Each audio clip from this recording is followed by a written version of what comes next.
Olá, meu nome é Ludmila Lorena, eu sou consteladora familiar, mentora sistêmica e dou formação de constelação familiar. Eu vou trazer para vocês um podcast de alguns livros do Bert Hellinger. É um projeto meu para trazer a constelação para o maior número de pessoas poderem conhecer a visão sistêmica, conhecer Bert Hellinger.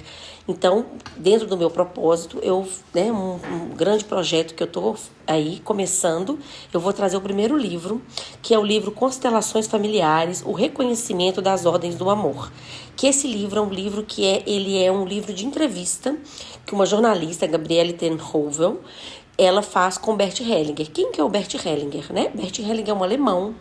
Ele é o criador dessa abordagem psicoterapia sistêmica das constelações familiares. Ele é alemão. Ele era teólogo, foi padre, ele teve uma vida toda estudando as consciências, as ordens do amor, para trazer para a gente as constelações familiares. Então aqui nesse livro vocês vão poder conhecer um pouco mais sobre Bert Hellinger, começando aí pelo prefácio. Então nós vamos fazer essa leitura comentada desse livro. Algumas partes eu vou ler, outras partes eu vou comentar, vou explicar, para ficar uma coisa bem dinâmica e bem agradável para todos vocês. Depois vocês curtam, comentem, compartilhem, tá bom? Pra gente poder divulgar esse trabalho, é legal. Então, a Gabriele começa fazendo o prefácio falando de Bert Hellinger, que o Bert Hellinger, ele confunde a cabeça dela e tocou a alma dela profundamente. Quando ele fala das ideias dele, que à primeira vista parece ser terrível, né? Ele fala sobre a maternidade ser uma tarefa grandiosa, ele fala de honrar o pai e mãe, né? E a gente acha aquilo uma coisa tão católica, né? A gente não se opor aos pais, aceitar como eles são, mas como assim? Né? Se eles não fizeram coisas terríveis com a gente, a mulher tem que seguir o marido. Então, isso traz muita polêmica, sim, tá? Mas esse trabalho terapêutico do Bert Hellinger, ele deixou ela totalmente fascinada. Que ela ficou durante 3 dias, né, trabalhando com doentes num auditório com 400 pessoas. E parecia uma peça de teatro, muito excitante, tocante. Ela fala aqui que, a princípio, ela foi olhando essas questões e ela não entendia o que era aquilo. Então, mas ela entendeu que Bert Hellinger, né, as palavras dele eram piedosas, tinha significado, era um trabalho terapêutico muito bonito, que ele mostrava sempre humildade perante os pais, né, a partir das bênçãos dos pais. Ele também falava sobre perdão, que perdão era uma presunção, que a desculpa, chamar uma desculpa de descabida. Ele conduz o pensamento desse homem no seu trabalho terapêutico como se ele consegue tocar os pontos cegos, sabe? Esse é o trabalho de Bert Hellinger. Ele sempre faz isso, sabe? Ele fala de amor em caso de incesto. Ele fala que é inevitavelmente a culpa no contexto dos nazistas, né, de indignação com a energia que leva à violência, no respeito pelo homem, apesar de toda a emancipação, da culpa dos pais adotivos com relação às crianças adotadas, vínculo com a família como fonte de liberdade, reconciliação do próprio destino. Então, são todas essas questões assim que foi muito confrontantes assim para Gabriele, né? E foi nesse lugar aí que ela desenvolveu a fascinação pelo trabalho de Hellinger, que foi simplesmente do modo que ela se comoveu. Então, o Bert Hellinger, ele pode ser rude com seus clientes, resoluto, e para usar essa expressão suave, extremamente enérgico. Alguns dizem autoritário. Ele não receia expressar abertamente opiniões duras, quando outros ousam, no máximo, pensar nelas. Ele mais considera do que tem consideração. Com seu trabalho, esse psicoterapeuta que prefere ser chamado de assistente de almas parece debochar daqueles que se intitulam advogados dos pobres e desamparados, dos viúvos, dos órfãos, sejam eles terapeutas, sacerdotes ou pessoas que se dedicam a bom grado a áreas assistenciais. Mas não sei por que as palavras dessas pessoas bem-intencionadas e dos grandes propósitos da educação ou da terapia, que objetivam os esclarecimentos, parecem pálidas, arrogantes e sem força quando comparada à linguagem simples de Bert Hellinger. E tem mais, esse Hellinger não tem a mínima pretensão de saber muita coisa, o que é muito estranho, não é isso? e ela fez a entrevista toda, que fez esse livro, né? E ela fala que as conversas com Bert Hellinger convidam para uma volta numa montanha russa de pensamentos e sentimentos. Ele provoca, ele fascina, ele toca e irrita. Essa mistura alimenta o espírito e estimula um tipo de raciocínio que, do contrário, poderia permanecer inerte e satisfeito dentro de nós. E, de alguma forma, você passa a olhar o mundo com mais indulgência. Esse é Bert Hellinger. Tá? Ele traz isso. Então aqui a gente vai começar o primeiro capítulo que fala, o nome do capítulo é Sofrer é mais fácil do que encontrar soluções. Então esse primeiro capítulo é a transcrição de um programa de rádio, tá? Que foi feito na Alemanha e é o início do livro porque ele está falando um pouco sobre a terapia familiar sistêmica. A Gabriela pergunta o que é a terapia familiar sistêmica.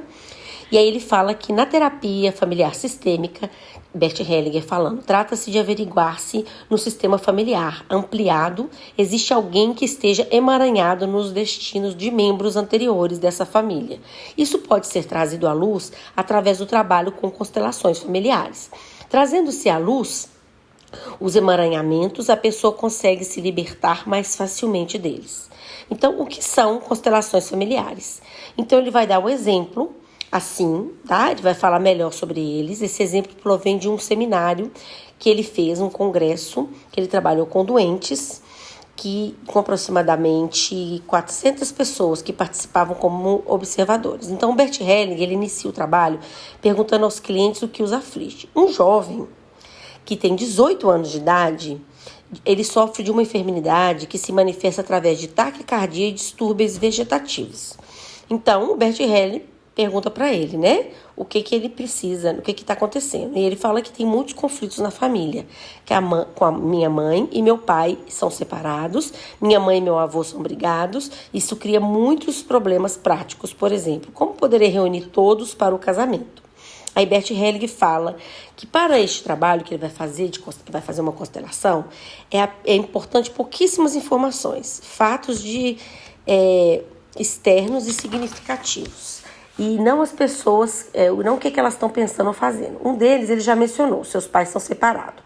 Outros conhecimentos significativos são, por exemplo, morte de irmãos, ou exclusão, ou expulsão de membro de família, hospitalizações, em idades novos, complicações durante o nascimento de uma criança, quando a mãe morre no parto. Essas são as coisas nas quais estamos interessados. Então, ele sempre está preocupado ali com o sentimento primário.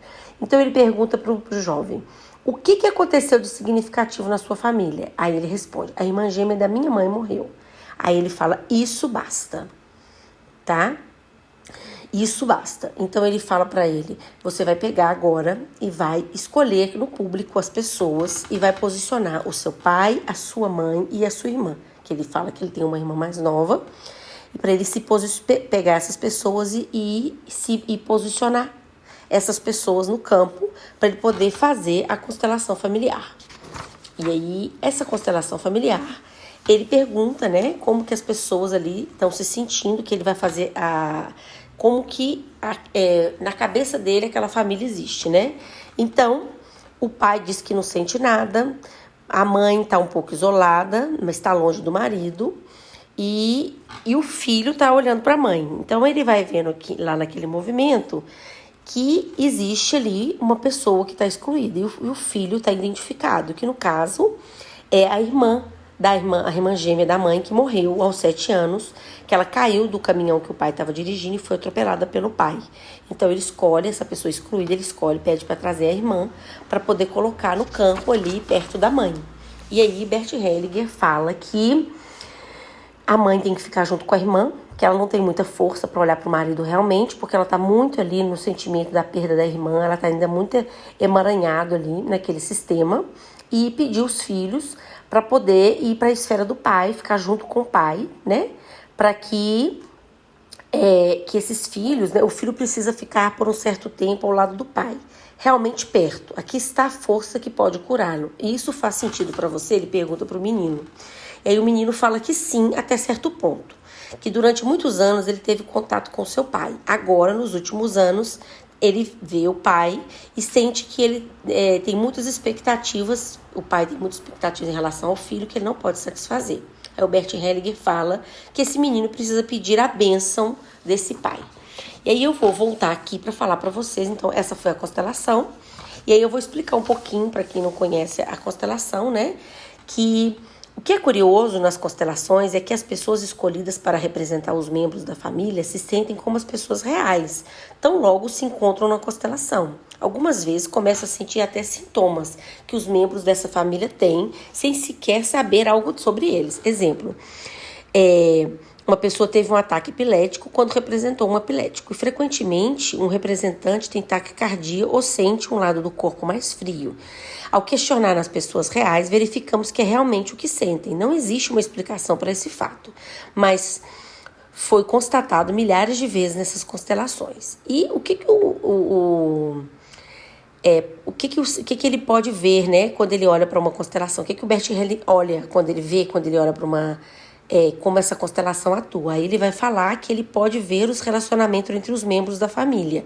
Aqui, por exemplo, é bem significativo que o pai fique afastado e virado de costas do filho, fique na frente da mãe, deixando que isso atue dentro de nós. Podemos ver onde está o problema.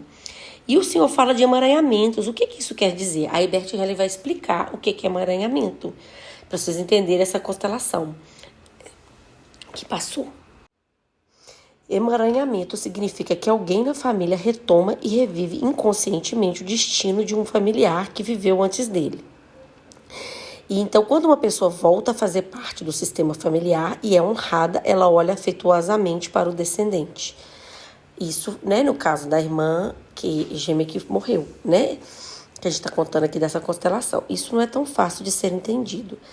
Uma pessoa repete um destino que lhe é desconhecido, a jornalista está perguntando. E o cliente, por exemplo, nem chegou a conhecer a sua falecida tia. De onde vem, então, o emaranhamento? Tem algo a ver com o que o senhor denomina de consciência do clã? Aí o Bert Helling vai explicar. Exato. Obviamente, existe uma consciência de um grupo que influencia todos os membros do sistema familiar. A estes permanecem os filhos, os pais, os avós, os irmãos dos pais e aqueles que foram substituídos por outras pessoas que se tornaram membros da família. Por exemplo, parceiros anteriores, maridos e mulheres, noivos dos pais e qualquer um desses membros do grupo tratado injustamente. Existirá nesse grupo uma necessidade irresistível de compensação, que significa que a injustiça que foi cometida em gerações anteriores será representada e sofrida posteriormente por alguém da família, para que a ordem seja restaurada no grupo. É uma espécie de compulsão sistêmica de repetição. A consciência de grupo não conhece a justiça para os descendentes, pelo menos somente para os ascendentes. Obviamente, isso tem a ver com uma ordem básica dos sistemas familiares. Ela atende à lei de que aquele que pertenceu uma vez ao sistema tem o mesmo direito de pertinência que todos os outros. Mas quando alguém é condenado ou expulso, isso significa: você tem o mesmo direito de pertencer ao sistema do que eu. Essa é a injustiça espiada através do emaranhamento, sem que as pessoas afetadas saibam disso. E aí, o Bert Helling falou que o menino precisava voltar a pedir a bênção do pai, né? E aí a gente vai falar sobre a bênção do pai. Bênção, isso tem algo de muito religioso. A Gabriele falou para o Helling, ele falou: sim, é verdade. Para ser exato, o ser humano não vem dos pais, mas por intermédio deles. A vida vem de bem longe e nós não sabemos que origem é essa. Olhar para essa origem é algo religioso. Não olhamos então para o que está perto, mas para a origem, sem denominá-la. Por isso, se esse filho se curvar perante o pai e pedir-lhe bênção, ele se submete a essa corrente. Essa bênção também não vem do pai, não só dele. Ela vem de longe, através do pai, ela chega até o filho. Nesse sentido, isso também é religioso. A força da bênção não é algo que está nas mãos do pai. Quem toma a vida dessa forma está em harmonia com a sua origem, está de acordo com seu destino singular, que é determinado num sentido amplo pelos pais. Através dos pais, o filho conhece as possibilidades e as limitações que tem. Se ele concordar com ambos, e como se submetesse ao mundo tal como ele é. E isso é uma atitude. De certa forma, as constelações familiares têm um pouco de liturgia em si. São um ritual de cura, mas não um ritual imposto de fora. Ele resulta da dinâmica das constelações. Por isso, devemos ser muito prudentes a lidar com elas com uma grande cautela a respeito. Então, os excluídos são aqueles que de alguma forma foram deixados de lado pelo sistema familiar. São aqueles a quem negou o respeito ou o direito de pertinência, ou uma posição de igualdade com relação aos outros membros da família. Aí a Gabriela vai perguntar. Portanto, nesse caso, seria a irmã gêmea falecida, mas esse fato era de conhecimento de todos da família, não era? Era sim. Mas o que acontece num caso tão infeliz? Isso provoca um medo tão grande no sistema que nenhum membro da família quer saber disso ou encarar a realidade. Esse cliente escreveu-me há algumas semanas uma carta em que ficava claro que ele também estava querendo imitar o avô, por sentir uma grande compaixão por ele. Devia ter sido uma situação horrível para o avô. E eu lhe respondi que deveria confiar que o avô seria capaz de lidar com o próprio destino. O avô é aquele que causou a morte da irmã gêmea. Ninguém deve consolá-lo. Isso não é possível. A dignidade desse homem exige que ele deixe e que ele carregue o seu destino sozinho. Ele adquire grandeza dessa força que ninguém deve interferir. Quando digo algo assim, por um lado estou sendo duro, por outro estou sendo respeitoso, em harmonia com esse avô. Por que o respeito? Se ajo dessa forma, o neto também pode ficar livre. Então, na última parte da constelação, o Senhor disse, a Gabriela falando, nesse relacionamento, o pai não tem nenhuma chance com essa mulher.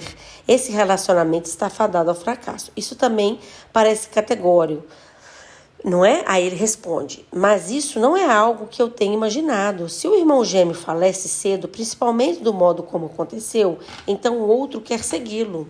Essa mulher, que é a mãe do menino, não conseguiria livrar da irmã gêmea mesmo que queria. Isso parece muito duro. Eu poderia colocá-la agora à direita do lado do marido e a irmã gêmea à sua direita perto dela. Assim a irmã gêmea estaria incluída no sistema. Mas segundo a minha experiência, sei que neste caso isso não iria adiantar. O destino é tão ingrato que a mãe é impulsionada para fora do sistema. Convém deixá-la voltar para a família de origem. Não que ela vá se suicidar ou algo parecido. Ela só não consegue suportar a ideia de ser tão feliz ao lado de um homem, sendo que a irmã foi tão infeliz. Olha isso, a compensação.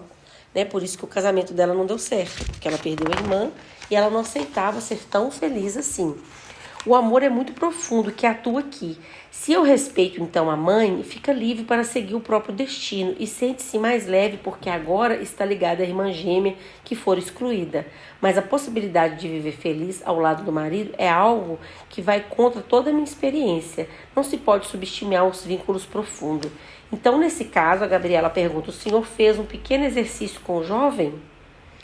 Hellinger fala, vá para a irmã gêmea falecida e faça uma reverência, bem suave e com respeito, pois faça o mesmo com os seus avós.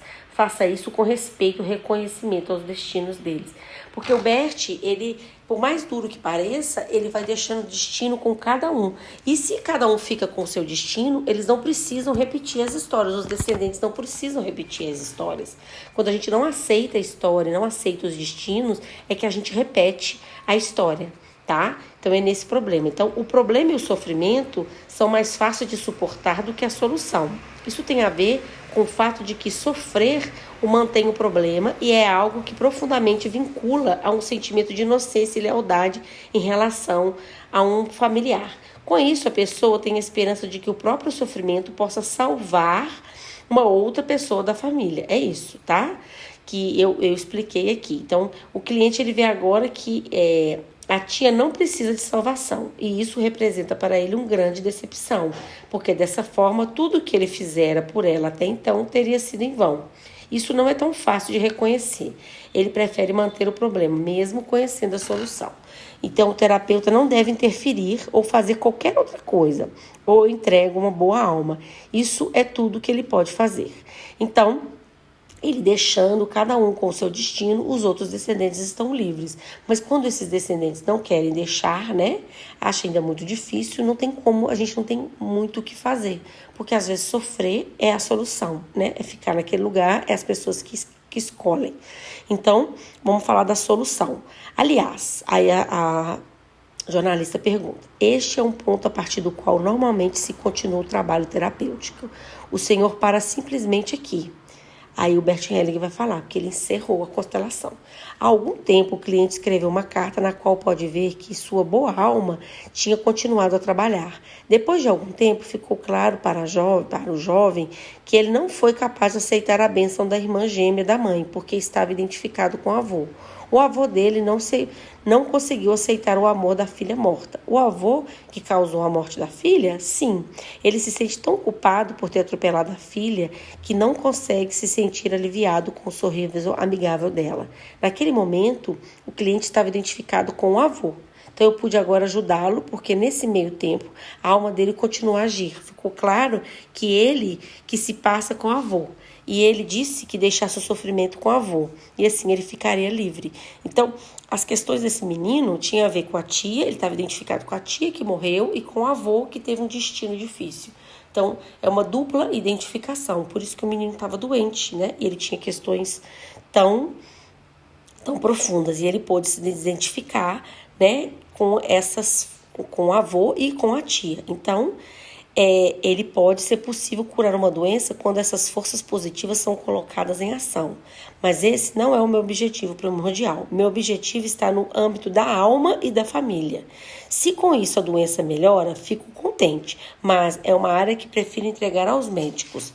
Essa área de responsabilidade deles, eu não me envolvo em muitas coisas que vão além da minha competência. Então, o Bert Hellinger, ele não estava preocupado com a solução, tá? Nunca. Ele estava trazendo sempre, igual ele falou, ele estava preocupado sempre com as questões da alma e da família. Então, a pessoa não ter mais doença é muito pouco, é muito mais profundo a questão sistêmica. Trabalha no nível da alma, no nível de cura profunda em todo esse sistema familiar, tá bom? Então agora a gente vai passar aqui a causa das doenças nas famílias. Então agora a gente vai falar das questões das doenças na família, que é muito profunda aqui essa parte que ele está falando, tá? Então o senhor trabalha, a jornalista falando, com pacientes que estão em tratamento médico. Isso significa que os médicos trazem seus pacientes e então vocês trabalham em conjunto. Por um lado, o senhor diz que o câncer tem a ver com a falta de uma reverência ou que distúrbios digestivos têm a ver com um relacionamento não esclarecido com a mãe. Por outro lado, o senhor não diz, é possível curar doenças através da colocação da constelação familiar? Aí o Bert Hellinger vai responder, tá bom? O que descobri durante o meu trabalho com doentes foi que a mesma dinâmica básica resulta em diversas doenças. Trabalho somente com as dinâmicas básicas. Na família, existe a possibilidade de que uma criança queira repetir o destino de um irmão, ou uma irmã falecida, ou da mãe falecida, ou do pai falecido, e a criança diz em seu íntimo, eu irei com você. Pode ser que essa situação ela tente se suicidar ou fique com câncer ou com uma outra doença. Portanto, a mesma dinâmica básica pode ser expressa de forma diferente. Por isso, não teria sentido se eu tentasse curar o câncer sem respeitar essas dinâmicas básicas. Existem, na verdade, somente 3 tipos de dinâmicas básicas. Esses aqui são os votos, tá, gente? Então, as doenças, na visão sistêmica, elas estão relacionadas a pessoas, tá? Qual pessoa que representa aquilo? Então não tem assim um significado na sistêmica. As pessoas estão aonde que elas estão olhando, para onde que a alma está olhando. Então são os 3 tipos de votos, né? Que ele fala que são as dinâmicas básicas.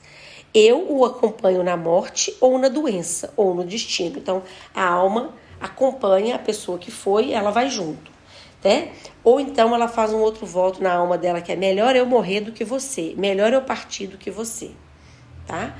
E a expiação por uma culpa pessoal. Então, na constelação, que demos como exemplo, trata-se provavelmente do caso que o homem diz, melhor eu partir do que você. Vamos olhar para um segundo exemplo, que ilustra o relacionamento entre pais e filhos. Trata-se de uma mulher que sofre de esclerose múltipla há 12 anos. Ela contou que o pai tinha sido nazista e fora responsável pela morte de 2 desertores. Novamente, ela escolheu, para fazer a constelação, pessoas estranhas ali no público. E o Senhor disse que essa mulher, que a dinâmica da constelação dela era a seguinte... Era melhor eu desaparecer do que você. A filha quer ir no lugar do pai. Isso seria a causa da doença dela? Depois dessa explicação, houve um pequeno diálogo entre o senhor e a mulher. E o senhor perguntou-lhe se isso estava claro para ela.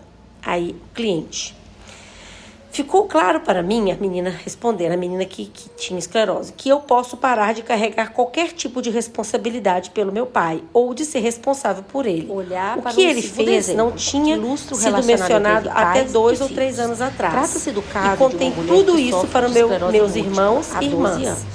Aí o Ela Hellinger: contou que o pai tinha você não sido deveria ter nazista e feito fora isso responsável de pela forma morte de nenhuma. 2 Não, desertores. você não deveria Novamente, nem sequer foram ter pessoas perguntado isso a estranhas ele. escolhidas Aí a entre o cliente público disse: que o fizeram. eu não perguntei, O eu papel só dos disse: membros da família conte-me dela. o que aconteceu Falando durante da a guerra. constelação, né? Nesse Aí caso, o o senhor Hellinger mandou disse: que o pai mas o filho não saísse pode do fazer recinto. isso. Por que O o senhor filho fez não isso? A deve Gabriele se pergunta. Bem, imiscuir essa é uma das no grandes segredo exceções dos da terapia pais. Pode familiar. ser Em geral, que os uma parte assassinos do seu perdem o direito sofrimento de seja pertinência. expiação por ter feito Quem isso. foi responsável E aí pela Bert morte de uma Hellinger pergunta pessoa para o público: dessa forma nossos culposa pais não perdeu o deveriam ter direito de contado pertinência. nada sobre a história Precisa do deixar esse nazismo? sistema sair fora da Aí ele constelação. vai responder. Significa que Aí essa o pessoa Hellinger: perdeu o não, direito de pertencer não a esse deveriam. sistema. Significa Não, também... se estiveram pessoalmente envolvidos, o que fazem então os filhos? Eles dizem: olhe o que vocês fizeram.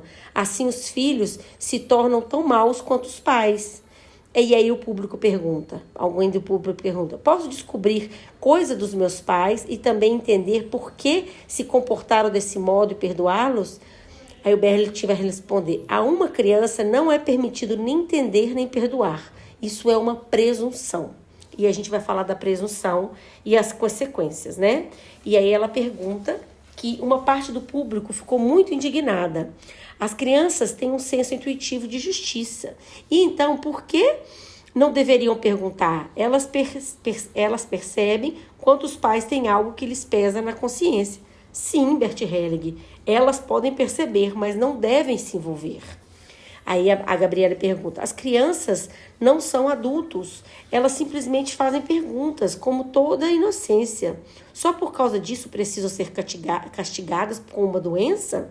Aí o Bert Hellinger vai responder: depende naturalmente do que se trata. Se tiver relação com uma culpa dos pais ou um relacionamento íntimo deles, qualquer pergunta dos filhos é pura presunção. Se tratar de uma culpa, os filhos vão colocar os pais diante do seu próprio tribunal e exigir deles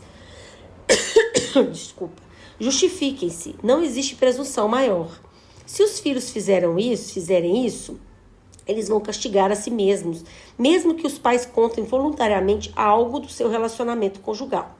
Por exemplo, se uma mulher diz: o seu pai é impotente, ou não fazemos sexo, ou algo parecido, ou se o pai fala algo menosprezando a mãe e o filho escuta, esta se castiga só pelo fato de ficar sabendo disso, e mais ainda se tiver ido atrás dessa informação. Então, só existe uma solução para ele. Eu a chamo de esquecimento espiritual. O filho deve retrair-se totalmente desse conhecimento. Os filhos têm os pais que têm. E os pais não podem e nem precisam ser diferentes. Pois um homem e uma mulher tornam-se pais não porque sejam bons ou ruins, mas porque se unem como homem e mulher. Só assim eles se tornam pais.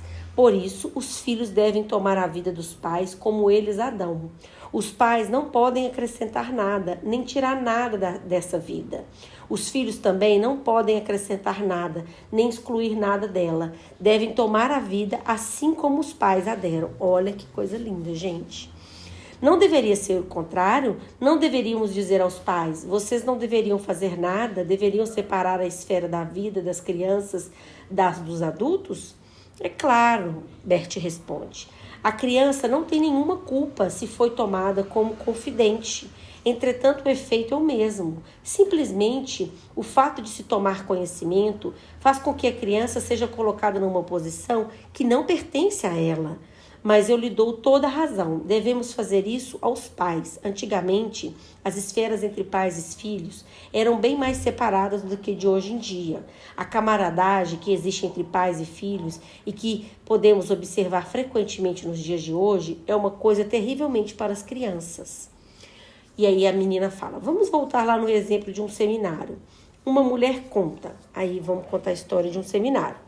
Aos 25 anos, fiz uma operação para me livrar do bócio. Há 5 anos atrás, uma operação abdominal. E, além disso, sofro de bronquite aguda. Aí Bert pergunta, você é casada? Ela responde, não. Quantos anos você tem? Ela diz, 35. Aconteceu algo de especial em sua família de origem? Aí ela vai falar, sofri abuso por parte do meu pai. Quando contei isso para minha mãe, ela não me deu apoio. Disse-me, não conte nada a ninguém, senão ele vai para a cadeia. Então eu me calei. Ok, você tem pai, mãe e quantos irmãos? 2 irmãos. Eu tenho um menino, o primeiro filho da minha mãe, que morreu com 3 dias de vida. De que? Ele ficou azul e morreu.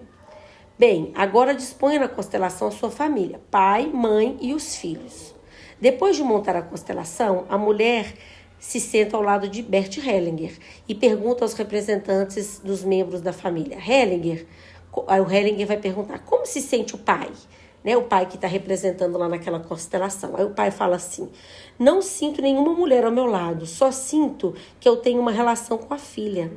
E aí o Hellinger pergunta, como é que se sente a mãe? Aí a mãe vai falar, estou perto demais dele e a criança é de certa forma problemática. Está tão longe, é desagradável para mim. Quero ficar mais perto dessa criança.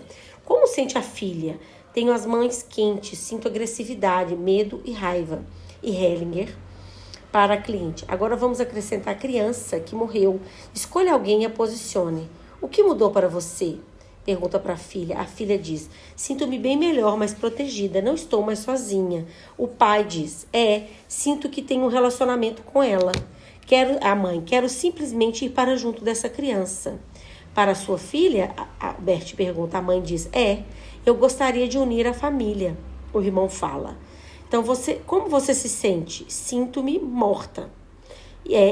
Exatamente. O que aconteceu com a família da sua mãe?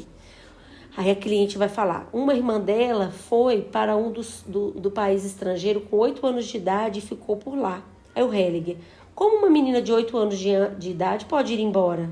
Aí ela fala, foi uma espécie de intercâmbio escolar. Com 8 anos? Que estranho. Aí a cliente vai falar, ela foi para o exterior, foi uma espécie de intercâmbio escolar entre a Hungria e a Suíça. O casal suíço pediu aos meus avós que lhe dessem a criança porque ainda lhe restavam outros filhos. Então os meus avós, isso já me basta. Para onde a mãe quer ir? Para junto da irmã. Novamente, é a mãe que quer sair da família. Então, gente, olha esse movimento, né?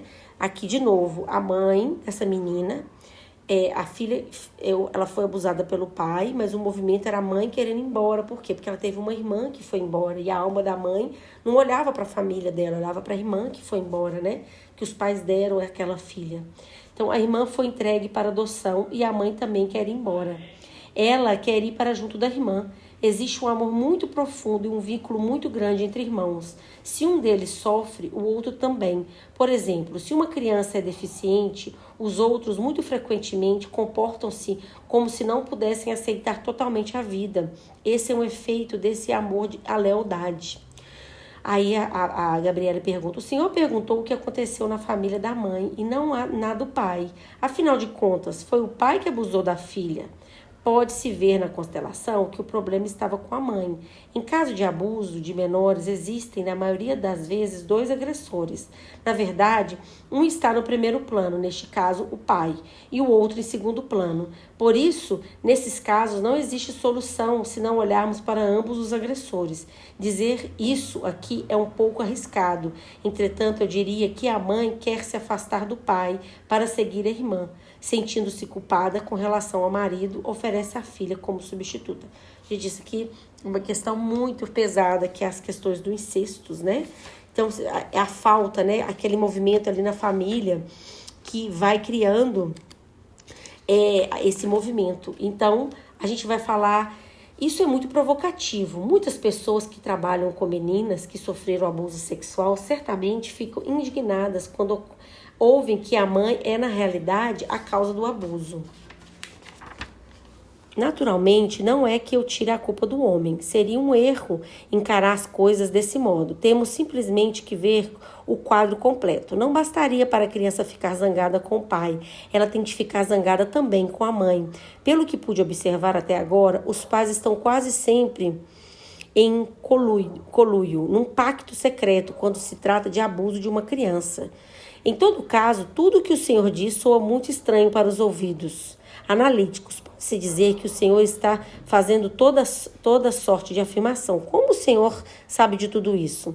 Observei esse trabalho com os clientes, observei isso nas constelações, observei acima de tudo que simplesmente atacar os agressores tem um efeito terrível.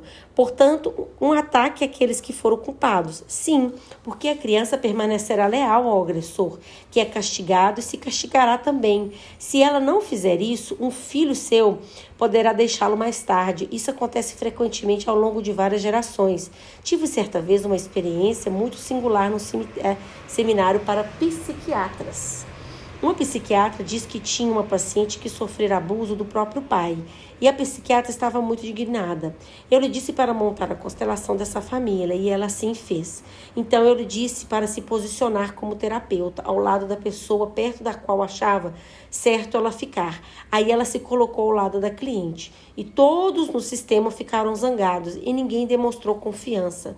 Então eu lhe disse, agora posicione-se ao lado do pai malvado.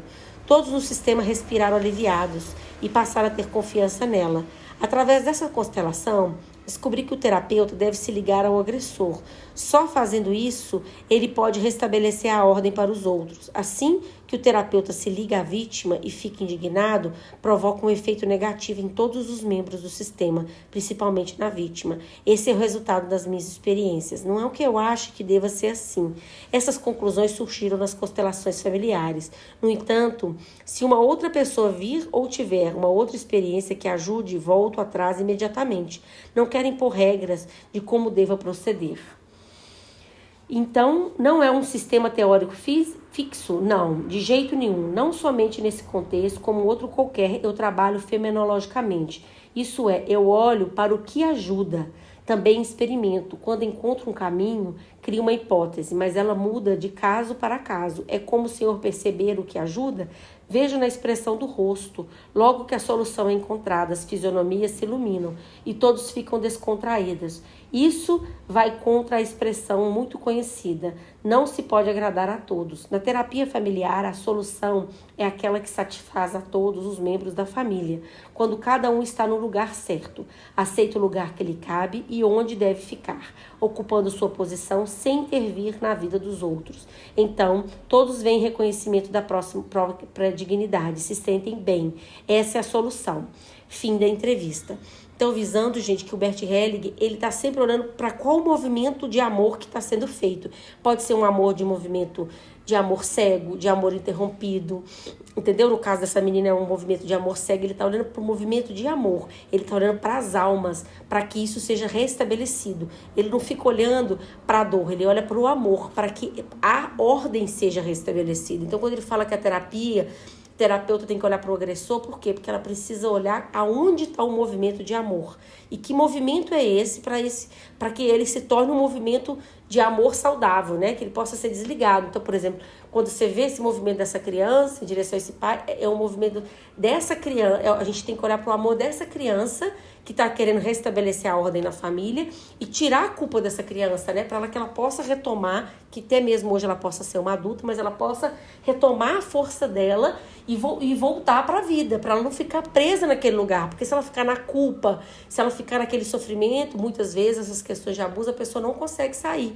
Mesmo que o agressor seja punido, ela não consegue sair daquele movimento, porque o amor dela não é visto. Então, o Bert Hellinger, por mais conflitante que seja todos esses movimentos, ele está sempre olhando para o movimento de amor. Então, vamos para o próximo.